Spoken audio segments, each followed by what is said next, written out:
Olá, sejam bem-vindos. Esse é o terceiro módulo do nosso curso de Serviço de Orientação Educacional dedicado a vocês. E nesse módulo a gente vai conversar um pouco sobre a questão da aprendizagem escolar dos nossos estudantes e as relações que nós podemos estabelecer entre as aprendizagens escolares e o Serviço de Orientação Educacional. A nossa temática aqui é a gestão da aprendizagem na escola. Nós vamos começar a conversar um pouco sobre as responsabilidades do Serviço de Orientação Educacional da Aprendizagem, porque até bem pouco tempo nós imaginávamos que a aprendizagem não tinha relação direta com o Serviço de Orientação Educacional. A gente vai poder observar a partir desse nosso diálogo que a orientação educacional, sim, ela já tinha uma responsabilidade grande em relação à aprendizagem do estudante, mas agora muito mais evidenciada pela Base Nacional Comum Curricular. A Base Nacional Comum Curricular, e o que nós já temos hoje é totalmente regulamentado no nosso documento curricular de Roraima, traz à tona o desenvolvimento integral do sujeito. Desenvolvimento integral no seu aspecto intelectual, cognitivo, social, emocional e físico-motor. E é nessa ampliação de desenvolvimento de capacidades que o Serviço de Orientação Educacional vai ter uma tarefa primordial: conhecer o sujeito da aprendizagem. Aqui nessa tela eu trago para vocês os pontos, os aspectos que nós devemos conversar no decorrer desse vídeo. Primeiro, vamos falar um pouquinho do compromisso da orientação educacional na gestão da aprendizagem, onde é que se estabelece, então, essa relação do orientador com a aprendizagem. Vamos falar quem é o nosso sujeito da aprendizagem. O nosso sujeito da aprendizagem são os adolescentes, então nós vamos falar um pouquinho quem é esse adolescente, quais são os seus interesses.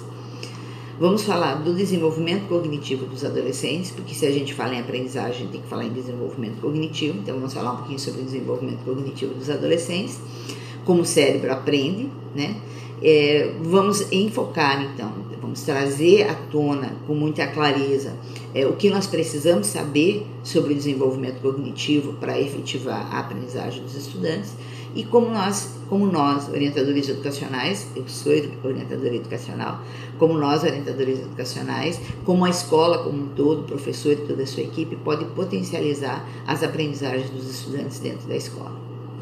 Trago, então, para início da nossa conversa, uma citação que fala sobre a aprendizagem, sobre o desenvolvimento do estudante para a aprendizagem. Então, a citação diz assim, que devido às mudanças socioeconômicas e culturais ocorridas na nossa sociedade, a escola passa a ter responsabilidade pelo desenvolvimento integral do aluno em seus vários aspectos, físico, intelectual, social, escolar, emocional, em todos os aspectos que a criança, que no nosso caso aqui lê-se a adolescência, desenvolve durante o período que permanece na escola. Então, efetivamente, já nessa primeira reflexão, a gente consegue ter essa compreensão de que trabalhar a aprendizagem não é só desenvolvimento cognitivo, é um leque de desenvolvimentos que envolve outros aspectos. Então, volto a reportar que recentemente o que tem trazido para nós de uma forma muito mais clara essa discussão é a Base Nacional Comum Curricular, que diz que o aluno tem que ser desenvolvido do ponto de vista cognitivo, socioemocional e físico-motor. Então, mais do que nunca, esse é um momento extremamente importante para a gente pensar desenvolvimento integral dos estudantes. Quem é o orientador educacional?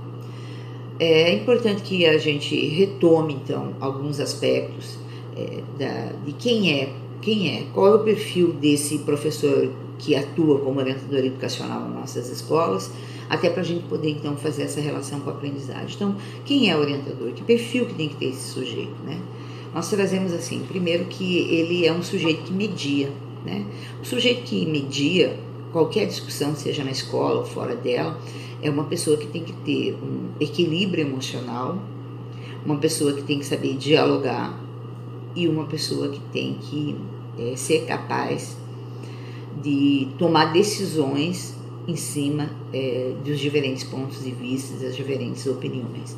Então, não é para qualquer pessoa, né? O serviço de orientação educacional ele tem que ser exercido por um profissional que seja um profissional coerente e do ponto de vista socioemocional equilibrado.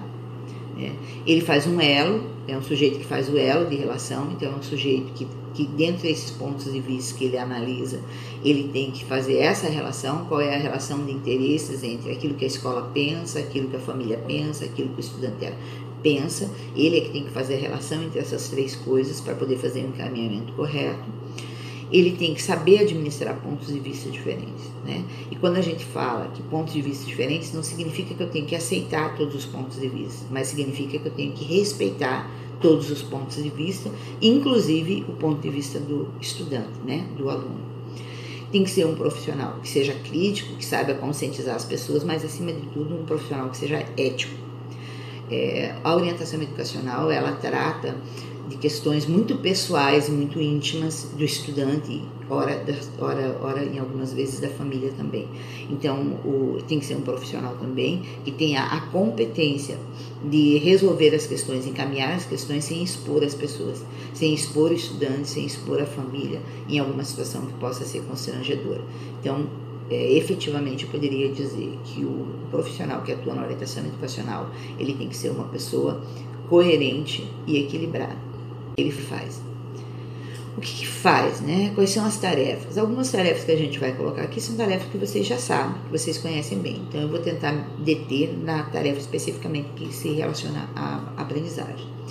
Então, a primeira delas já tem essa relação direta, que diz assim, que o orientador educacional, ele contribui para o desenvolvimento pessoal. Quando a gente está falando de desenvolvimento pessoal, a gente está falando do desenvolvimento integral, né? Porque como pessoa, eu preciso me desenvolver do ponto de vista físico, motor, intelectual, social, emocional, né? Sentimental. Então, se o orientador educacional ele é responsável pelo desenvolvimento pessoal do aluno, ele é responsável pelo desenvolvimento integral. E desenvolvimento integral envolve todos os aspectos do desenvolvimento. E todos os aspectos do desenvolvimento são importantes para a aprendizagem. Então, aqui já começa a nossa primeira relação com a aprendizagem. Ajuda a escola a organizar e realizar a proposta pedagógica, essa tarefa vocês conhecem bem. Trabalha com o professor para compreender o comportamento e ajuda nos conflitos da escola. É importante que a gente entenda que se há um conflito, se há um problema, o aluno não aprende.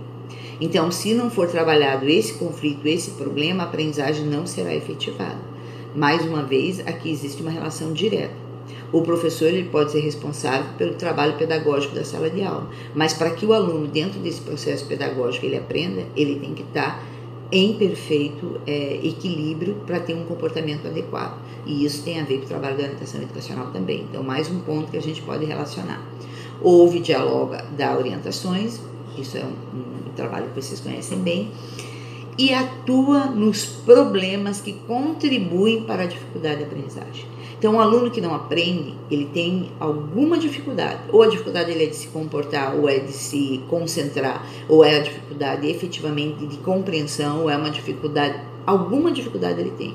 E essa dificuldade, ela tem que ser analisada pelo serviço de orientação educacional. Porque muitas vezes essa dificuldade ela é familiar, muitas vezes essa dificuldade é social, muitas vezes essa dificuldade é emocional, então tudo isso é relacionado ao serviço de orientação educacional. Então, nós poderíamos dizer assim, que o serviço de orientação educacional, ele prepara a base emocional e social do sujeito para que o professor em sala de aula obtenha sucesso. Atua em conflitos com professores, alunos e, enfim, a escola como um todo, que também isso não é novo para vocês. Quem é um adolescente? Então, posto qual é a tarefa e posto aonde exatamente qual é o momento que a nossa tarefa de orientação educacional, ela se relaciona com a aprendizagem, a gente agora vai tentar compreender um pouquinho, então, quem é esse sujeito? E que o orientador educacional atua, quem é esse sujeito que o professor de sala de aula atua, quem é esse sujeito que está dentro da escola. No nosso caso, especificamente das escolas estaduais, esse sujeito de aprendizagem é o adolescente, né? E a adolescência é uma fase do desenvolvimento humano muito complexa. E para a gente ter uma noção desse nível de complexidade, eu trago para vocês aqui 3 delimitações, só da faixa etária em relação à adolescência. O Estatuto da Criança e do Adolescente, o ECA, ele diz que adolescente é o sujeito que está na faixa etária dos 12 aos 18 anos de idade. Já a Organização Mundial da Saúde diz que o adolescente é o sujeito que está na faixa etária entre 10 e 19 anos.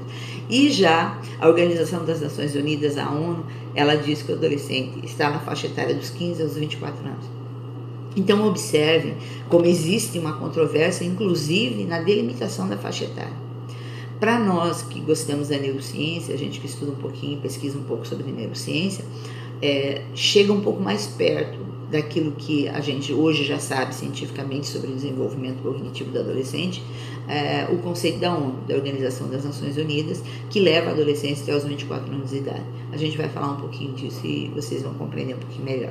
Quais são, os interesses desse adolescente? Pois bem, então a gente tem um sujeito que está numa fase de desenvolvimento que, via de regra, a gente fazendo uma média, vai dos 10 aos 24 anos de idade, dependendo aí da instituição e de como a delimita.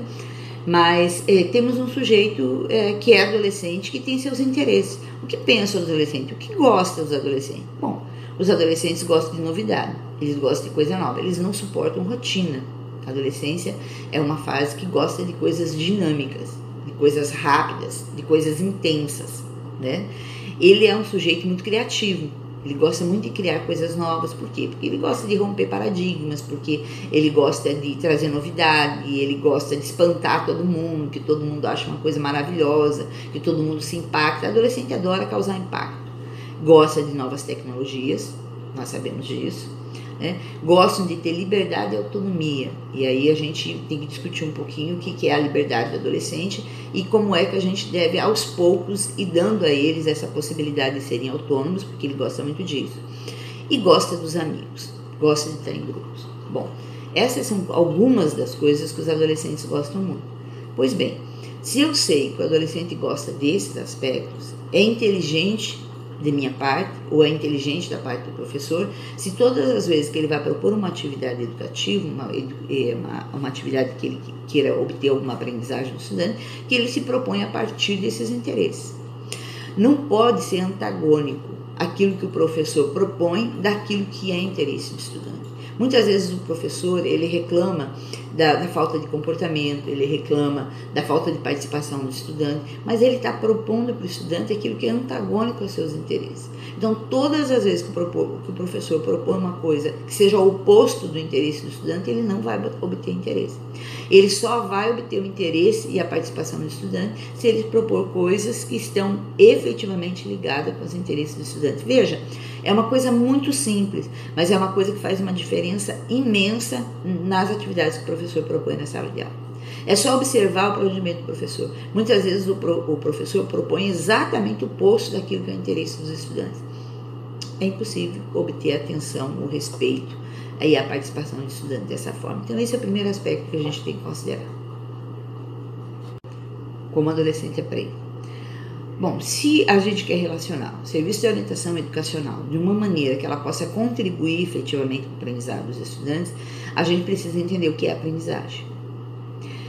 Os nossos cursos de formação de professores, eles trazem de maneira muito efetiva para a gente quais são as metodologias da aprendizagem, como é que a gente tem que ensinar o aluno, mas eles não explicam como é que o aluno aprende.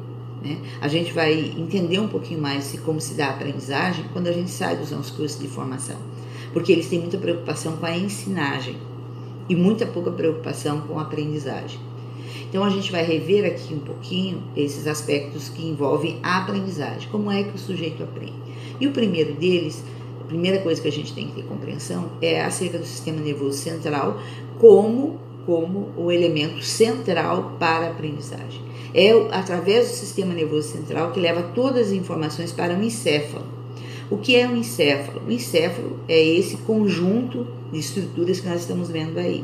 É o tronco encefálico, que ele vem lá do sistema nervoso central, é o cerebelo, que a gente costuma dizer que é o cérebro, é o pequeno cérebro do movimento, que envolve todos os aspectos de motricidade e expressão corporal, e o cérebro. Então, o cérebro é uma das estruturas do encéfalo, e o encéfalo é responsável pela aprendizagem. Popularmente a gente costuma dizer que tudo acontece no cérebro. Tudo acontece no cérebro, mas a estrutura que leva todas essas informações de aprendizagem para o cérebro se chama encéfalo, através do tronco encefálico, passando pelo cerebelo e chegando ao cérebro, que é essa tão famosa, essa massa cinzenta, que é onde a gente acumula e processa todas as nossas aprendizagens. Como o cérebro aprende. Bom, então, como é que o sistema nervoso central leva uma informação para o cérebro ou para o encéfalo, né? Bom, o sistema nervoso central, ele leva uma experiência, tudo aquilo que a gente experimenta através dos órgãos do sentido, essas experiências que a gente obtenha do mundo externo, através dos órgãos do sentido, são experiências que elas se incluem através das nossas emoções, dos nossos sentimentos, das nossas respostas motoras, das nossas respostas emocionais. Ele encaminha essas informações, essas experiências entrando pelos órgãos do sentido, passam pelo sistema nervoso central, vão chegar lá no tronco encefálico, passando pelo cerebelo e chegando ao cérebro. O que eu estou dizendo aqui para vocês? Eu estou dizendo aqui para vocês que é fundamental para a aprendizagem os órgãos do sentido. É através dos órgãos do sentido que a gente traz informações do mundo externo para o nosso mundo interno, para o nosso cognitivo. Isso significa dizer que o sujeito aprende através das suas experiências dos órgãos do sentido. Como é que nós aprendemos? Nós aprendemos ouvindo, falando, vendo, experimentando, manuseando, e tudo isso a gente consegue através dos órgãos do sentido. É importante a gente dizer que cada um de nós tem efetivamente uma facilidade maior. Eu, particularmente, tenho uma facilidade muito grande de aprender aquilo que eu vejo. Então, eu trabalho muito com gráficos, trabalho muito com esquemas, com mapas mentais, porque para mim a aprendizagem é muito mais fácil realmente levar informações para o meu cérebro daquilo que eu vejo. Existem pessoas que aprendem muito melhor ouvindo. Existem pessoas que conseguem aprender melhor somente manuseando. É importante a gente saber que cada um de nós, pelas nossas experiências de vida, nós desenvolvemos mais ou menos determinados órgãos de sentido. E esse desenvolvimento desigual é que vai fazer com que a gente tenha alguns pontos fortes, alguns elementos fortes para a nossa aprendizagem, como o meu, no caso, é a visão. Bom, aqui a gente já começa a trazer um processo bastante complexo. Nós estamos dizendo que todo mundo aprende através das experiências do órgão do sentido, que leva as informações para o nosso cérebro através do sistema nervoso central. Mas eu estou dizendo que nem todos os mecanismos de absorção dessas experiências externas são iguais. Então, numa sala de aula, eu posso ter 40 alunos. Desses 40 alunos, eu tenho alguns que aprendem melhor vendo, outros ouvindo, outros fazendo, outros escrevendo, outros interagindo. Bom, se é dessa maneira, me parece óbvio a gente ter o entendimento de que as pessoas aprendem de maneira diferente. E se as pessoas aprendem de maneira diferente, o professor tem que estimular de diversas maneiras para poder contemplar o que é o potencial de cada um. Então, primeira lição, se o professor só ensina de um jeito, ele está efetivamente privilegiando a aprendizagem só para alguns. Os outros que aprendem de outras maneiras estão ficando deixados de lado. Então, a primeira coisa que o professor tem que compreender, e nós no Serviço de Orientação Educacional temos que comunicar e mostrar e discutir. Quanto mais o professor diversifica as metodologias de ensino, mais ele está dando oportunidade para que todos aprendam. Como o cérebro aprende, corte cerebral. Bom, então revisando, né? Através dos órgãos do sentido, as informações vão para o sistema nervoso central, passando pelo tronco encefálico, pelo cerebelo, se alojando no cérebro. No cérebro existe uma camada de proteção à caixa craniana chamada córtex cerebral. É no córtex cerebral que existe toda a sensibilidade de fazer com que todas as informações sejam processadas. Então, é como se fosse um manto que cobre todas as experiências e dando a essas experiências sentido, né? Processando, fazendo a inter-relação entre todas as experiências que a gente viveu para transformá-las em aprendizagem. O córtex cerebral é muito importante no processo de aprendizagem, porque é como se ele fizesse o processo de integração de todas aquelas experiências que a gente aprende, porque as nossas aprendizagens são experiências acumuladas, né? Eu tenho diversas aprendizagens e cada vez que eu aprendo coisas mais complexas, essas aprendizagens elas têm que ir se interrelacionando para fazerem sentido. Eu diria a vocês que seria muito interessante uma leitura sobre aprendizagem significativa, né? A aprendizagem significativa é uma das teorias que mais se aproxima daquilo que cientificamente a neurociência consegue comprovar sobre a aprendizagem, né? Que só se aprende a partir de uma base de experiências que o cérebro já tenha. Ninguém aprende nada do nada, né? A gente tem as aprendizagens primárias e aprendizagens são significativas na medida que as novas aprendizagens se alicerçam naquelas aprendizagens que o cérebro já tem. Então, uma dica bacana seria vocês lerem um pouquinho sobre aprendizagem significativa de Ausubel, ok? Os lobos cerebrais. Aqui eu trago uma ilustração a respeito das divisões do cérebro. Didaticamente, o cérebro ele é dividido em 4 partes, em 4 lobos, né? Lobo frontal, parietal, temporal, occipital. Bom, esses 4 lobos cerebrais, eles são uma divisão meramente didática, porque o cérebro não funciona assim, separadamente, cada partezinha é responsável por uma coisa só, não é assim que funciona. O cérebro, ele funciona de uma maneira integrada e não de uma maneira isolada. Um exemplo, falar, por exemplo. Falar é uma habilidade, né, que exige com que eu trabalhe com diferentes competências cerebrais. Eu tenho que ter bem desenvolvido a minha área da audição, eu tenho que ter bem desenvolvida a minha área da motricidade, eu tenho que ter desenvolvida a minha área do pensamento. Então, são diversas áreas que compõem a minha capacidade de falar. Então, isso mostra pra gente que a divisão que o cérebro traz é uma divisão meramente didática, mas ele trabalha de forma integrada. Então, essas 4 divisões, elas fazem com que se facilite o estudo acerca do cérebro. Então, o lobo frontal aqui, occipital aqui e parietal temporal são nas 2 laterais do nosso tronco encefálico.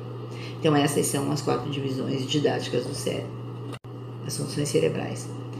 Bom, essas 4 divisões didaticamente postas, né, dentro delas existem as funções, aquilo que o cérebro é capaz de realizar. Então, nessas funções cerebrais, vocês podem verificar que a gente tem áreas sensoriais, área motora, onde é que é a área da linguagem, onde é que é a área da audição, onde é que é a área do paladar, da fala, né? Por que é importante a gente compreender essas funções cerebrais? Ela é muito importante, principalmente quando a gente quer estudar, por exemplo, pessoas com deficiência, ou pessoas com dificuldades de aprendizagem muito complexa.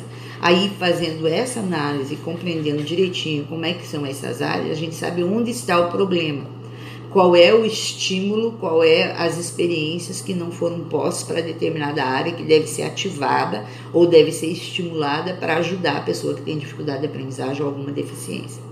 Agora, o cérebro é uma máquina tão perfeita e tão maravilhosa que quando o sujeito tem alguma deficiência, por exemplo, o sujeito que é cego, ele tem muito mais potencializado a sua capacidade de ouvir, sua capacidade de sentir, sua capacidade de cheirar. O cérebro ele faz uma compensação.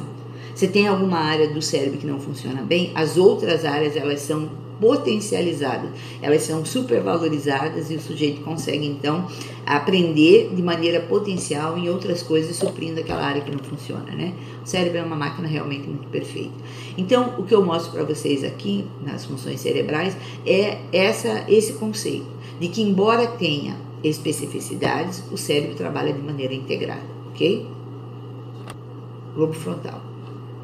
Bem, então, falando ainda dessa primeira divisão didática dos lobos, falando depois das áreas específicas, eu quero focar com vocês no lobo frontal. O lobo frontal é essa área do cérebro, conforme a ilustração. Por que eu quero focar nessa área? Porque lembram lá quando a gente tinha as divisões por faixa etária das instituições e das organizações acerca da adolescência? Pois bem, para nós que estudamos e pesquisamos um pouquinho da neurociência, nos parece mais lógica o conceito da ONU, da Organização das Nações Unidas, que diz que a adolescência vai até os 24 anos de idade. Por quê? Porque cognitivamente, pesquisas científicas já comprovaram que a última área do cérebro a se desenvolver é o lobo frontal. O que eu estou querendo dizer com isso? Estou querendo dizer que até os 24 anos de idade, o sujeito ainda não desenvolveu bem o seu lobo frontal. O lobo frontal é a última área a se desenvolver. O que isso significa para nós? O que isso tem a ver com os adolescentes? É simples. O lobo frontal é a área que tem as habilidades e competências mais refinadas. É no lobo frontal que, a partir de seu desenvolvimento, o sujeito tem capacidade de planejar, o sujeito tem capacidade de abstrair, compreender abstratamente as coisas, é a área que traz coerência, é a área que traz equilíbrio emocional, é a área que traz a capacidade de julgamento, é a área que traz o pensamento mais complexo. Essa área do lobo frontal, ela traz as execuções mais refinadas do cérebro. Então, se ela se desenvolve até os 24 anos de idade, é importante que a gente compreenda que o adolescente, 17, 18, 19 anos, ele ainda não tem as habilidades e as competências para esse refinamento. Isso responde para a gente um bocado de coisa. Responde para a gente por que é que o adolescente, a gente tem que estar o tempo todo falando para ele que ele não deve fazer determinada coisa porque é perigosa, ele não tem noção do perigo. Isso responde para a gente por que a gente tem que estar explicando pelo tempo todo que estudar hoje vai ser importante para o dia de amanhã, porque ele não tem essa condição de compreensão do que vai acontecer a longo prazo. Que a gente coloca para ele questões que tem que ser discutidas através da razão, ele não consegue, ele só consegue se posicionar de maneira emocional e impulsivamente. Tudo isso é explicado devido ao não desenvolvimento total do lobo frontal. Então, o sujeito só vai ter essas capacidades de decisão, de planejamento, de coerência, de raciocínio mais complexo a partir dos 24 anos de idade. Isso significa que, às vezes, a escola, o professor, ele peca planejando questões onde ele espera que a resposta do indivíduo seja uma resposta totalmente madura, mas o adolescente não vai dar essa resposta madura. Por quê? Porque o lobo frontal dele não está desenvolvido. Isso também não significa dizer que a gente não deva trabalhar todos esses aspectos, que a gente não deva trabalhar com eles a coerência, cuidados, pensamentos mais complexos, julgamentos. Devemos trabalhar, mas devemos trabalhar entendendo que são aspectos mais complexos e que o adolescente só terá a partir efetivamente do desenvolvimento do lobo frontal. Então, às vezes, a gente espera demais do adolescente, além daquilo que ele pode dar do ponto de vista de desenvolvimento cognitivo. E isso gera um bocado de conflitos dentro da sala de aula, dentro da escola e dentro das famílias. E isso é uma coisa que o orientador educacional tem que saber para poder saber orientar essas pessoas envolvidas nesses conflitos. Desenvolvimento lobo frontal, pensamento adulto. Se o lobo frontal não está desenvolvido, significa que que o adolescente não tem a mesma capacidade que nós adultos de tomarmos posicionamentos e posições. Que as posições, que os julgamentos, que as respostas de comportamento do adolescente não serão iguais às nossas. Você pode brigar, você pode botar de castigo, você pode fazer o que você quiser. As respostas não serão iguais. Até uma década atrás, nós imaginávamos que o cérebro do adolescente era um cérebro que estava totalmente desenvolvido. A partir de 1 ou 2 décadas atrás, começou-se a trabalhar com um sistema de ressonância cerebral e os estudos científicos comprovaram que os adolescentes não estão cognitivamente maduros. Por isso que as respostas deles não são iguais às dos adultos. Bom, esse é fato. Isso é um fato que o professor tem que saber e que a gente, como orientador educacional, tem que saber também. Mas isso não significa que o adolescente não tenha potencial. Pelo contrário, o adolescente tem um grande potencial. Por quê? Porque ele tem muita curiosidade, porque ele é muito dinâmico, porque ele quer descobrir muitas coisas. Então, dizer que o sujeito não está com o seu lobo frontal totalmente desenvolvido e não dá a resposta adulta que nós esperamos, não significa dizer que ele não tem potencial para a aprendizagem. Ele tem, sim, um imenso potencial de aprendizagem. Mas esse potencial, ele será acionado a partir do momento que os interesses do estudante sejam postos como objetivo. Então, volto a dizer, não adianta o professor fazer atividades que não venham de encontro com o interesse do estudante. ele só vai realmente se envolver e se empenhar em atividades que sejam do seu interesse, que venham a agregar a ele, né, a trazer para ele respostas daquelas questões que o cérebro dele ainda está à procura. Isso é um caminho lógico para a aprendizagem.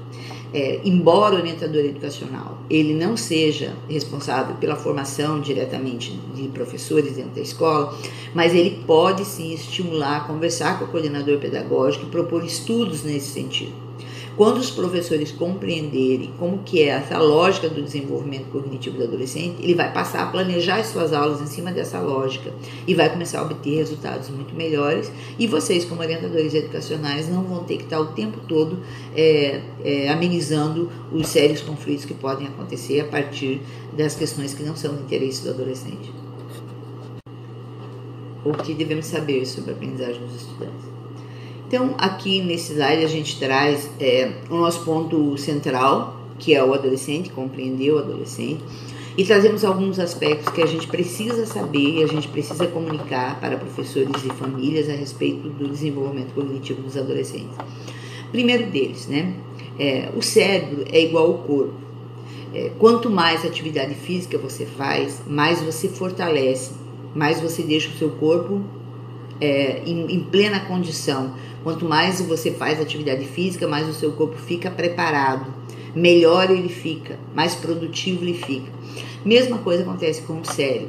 Nós nascemos com muito mais neurônios do que nós temos hoje, mas na medida que as nossas experiências, que são as nossas aprendizagens, vão fazendo sentido, a gente começa a fortalecer alguns neurônios, algumas aprendizagens, e outras a gente acaba não utilizando. Nós não utilizamos todos os neurônios que a gente tem quando nasce, né? É o que a gente chama de poda sináptica. Então, nós vamos fortalecendo alguns neurônios e outros vão se esvaindo, ficando pelo caminho. Então, na adolescência, os neurônios já estão fortalecidos por muitas experiências que nós temos, então, ele já passa a ter menos quantidade menos quantidade de neurônios sendo ativadas, contudo, as suas relações neurológicas, elas são mais intensas. Então, ele já tem definido quais são os neurônios, quais são as experiências que viraram aprendizagem, e essas aprendizagens começam a se interrelacionar melhor. Então, é muito correto a gente compreender que os circuitos cerebrais, eles são muito mais fortalecidos já na adolescência do que eram na fase da infância. Esse é um aspecto importante e é um aspecto que está relacionado diretamente com, então, o desenvolvimento do lobo frontal. Quer dizer, esses circuitos neuronais, eles passam a ter mais qualidade. E essa qualidade é que vai melhorando o nosso desenvolvimento do lobo frontal, que traz efetivamente as ações executivas mais complexas, né? Também é muito comum a gente imaginar que só os hormônios são responsáveis pelo comportamento dos adolescentes. Não, os hormônios têm sim a sua importância no comportamento, no resultado do comportamento do adolescente, mas o que mais traz efetivamente respostas para o comportamento do adolescente é o desenvolvimento cognitivo.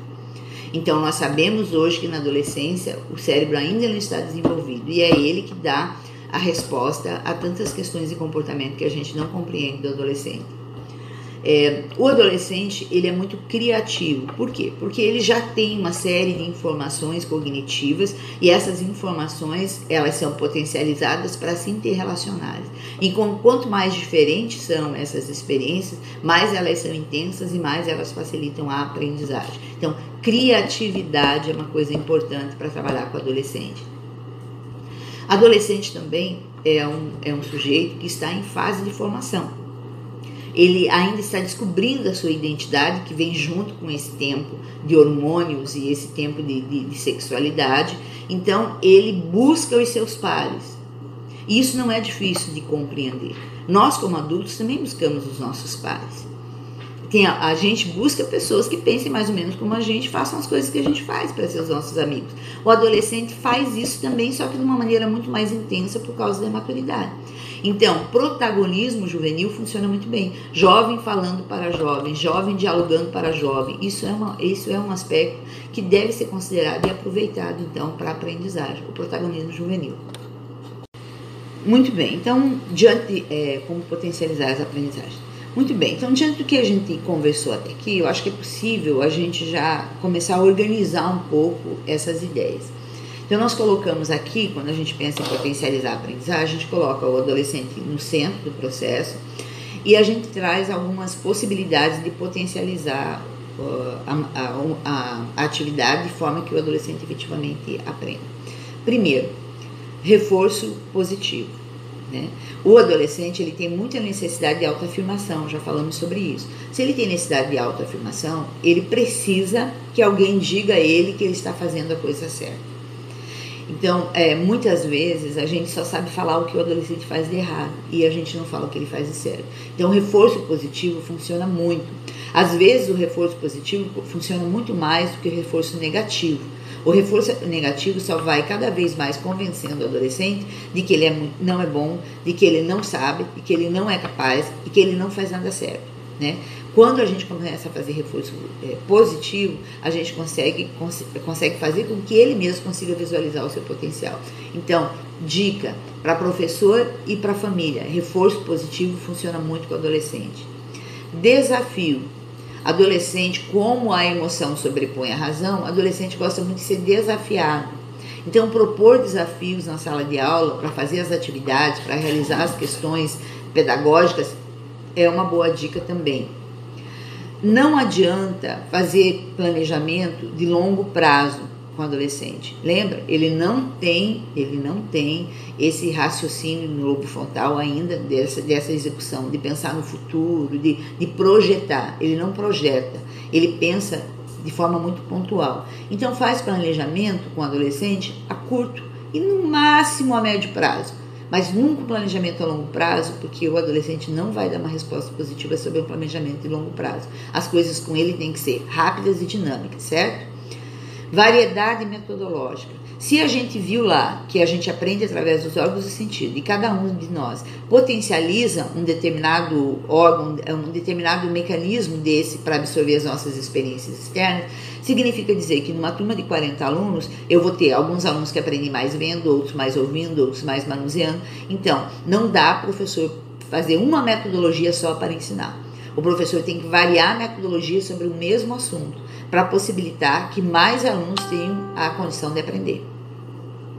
Desenvolvimento cognitivo e funções executivas são desiguais, porque aprendizagens são experiências. O aluno pode ter, dois alunos podem ter a mesma idade, pode ser até da mesma família. Vamos colocar aqui como exemplo dois gêmeos.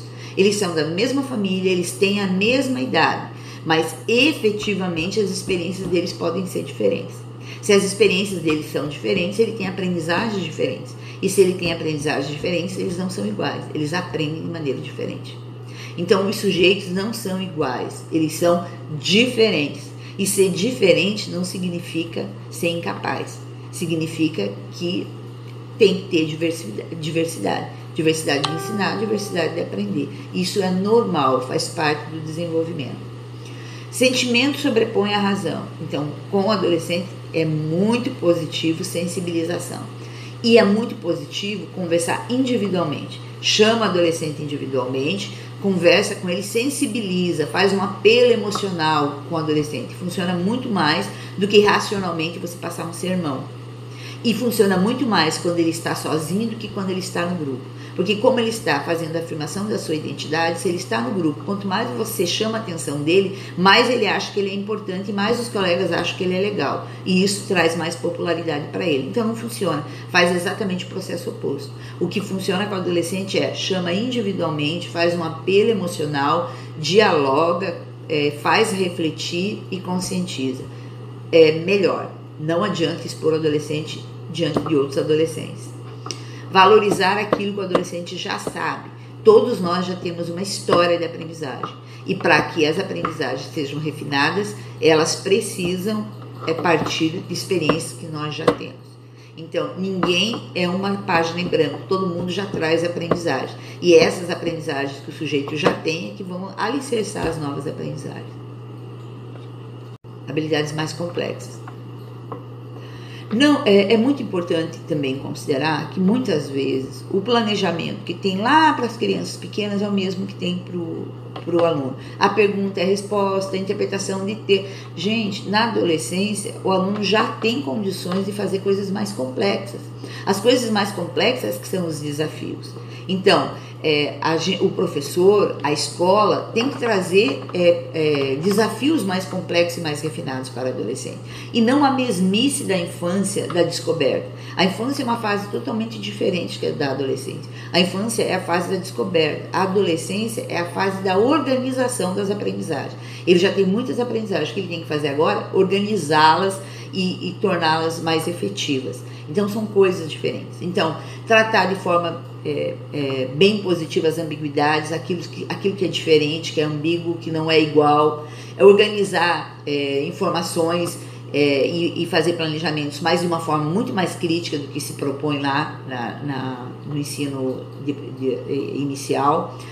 Desenvolver lógica, flexibilidade, ver uma situação de diferentes pontos de vista, discutir ideias, fazer debates, abordagens alternativas, caminhos alternativos para chegar a uma mesma resposta. Então, não subestime. A capacidade do adolescente de aprendizado é muito mais complexa do que a capacidade das crianças. Então, não proponha para o adolescente como você propõe para a criança. Proponha para o adolescente de maneira muito mais complexa, estimulando, não subestimando a capacidade dele. E isso vale para o serviço de orientação educacional também, quando atende o adolescente e vai falar sobre os problemas ou os conflitos que existem. Não dá para subestimar. O adolescente tem uma capacidade muito alta de aprendizagem, uma capacidade muito alta de compreensão. Então, a gente tem que utilizar uma linguagem, uma postura e um comportamento que exija dele e que venha de encontro com esse potencial que ele tem nesse momento. Não dá para tratar adolescente igual a gente trata criança. Não dá para ensinar adolescente igual a gente ensina criança pequena, ok? Sobre o slide das figuras. Pois bem, então a gente vai tentando fechar esse ciclo aqui da nossa proposta em que a gente trouxe um pouquinho para vocês, e acho que vale a pena vocês aprofundarem, mas trouxe para vocês um pouquinho sobre o desenvolvimento cognitivo do adolescente e as respostas de comportamento que esse adolescente traz, trazendo para vocês um pouquinho daquilo que é importante para que o adolescente se sinta estimulado para aprender e daquilo que é a capacidade do adolescente de aprender. Então, essas são questões muito complexas que exigem muito mais estudo, muito mais preparação. Eu sugiro a vocês, que são professores orientadores, se lançarem nesse universo de descobrir mais questões acerca do desenvolvimento cognitivo, para ter melhor compreensão e mais clareza acerca do comportamento do adolescente, para poder orientar professores e pais. É possível, sim, que a orientação educacional faça um trabalho de orientação do professor bastante importante acerca da aprendizagem. E muitas vezes através, volto a dizer, da formação de professores, que vocês podem perfeitamente estar relacionados com a coordenação pedagógica e propor grupos de estudos e reflexões acerca dessas questões. Então, orientação educacional está totalmente envolvida em aprendizagem. Por quê? Porque a aprendizagem é desenvolvimento integral, e desenvolvimento integral envolve o cognitivo, o afetivo, o social, o emocional, o físico-motor, é um conjunto de capacidades. E a orientação educacional, ela trabalha exatamente em algumas dessas capacidades. E que talvez o professor não trabalhe, mas o orientador educacional deve trabalhar, deve alertar, deve dialogar e deve propor desafios para o professor nesse sentido. Ok? Gente, tem aí também para vocês verem um vídeo que a gente está propondo nesse módulo, assim como uma segunda leitura. Trago para vocês algumas referências bibliográficas também, que eu acho que vale a pena vocês verificarem. Nessas sugestões bibliográficas eu trago para vocês apenas uma bibliografia da orientação educacional, porque o nosso foco aqui é a aprendizagem, e trago 4 bibliografias para vocês na área da aprendizagem de adolescentes. Então, eu acho que vale a pena, são livros bem interessantes e livros assim muito prazerosos, que é muito bom ler, são livros com uma linguagem que não é extremamente técnica, que dá para a gente ter uma boa compreensão. Então, super indico para vocês. se debrucem nesses estudos, porque a contribuição da orientação educacional em relação à aprendizagem é uma contribuição extremamente importante. São questões que só o orientador educacional é capaz de conduzir. Se o orientador educacional não o fizer, o processo da aprendizagem vai ser um processo sofrido para o aluno, um processo sofrido para a família e um processo sofrido, inclusive, para o professor. Fica a dica.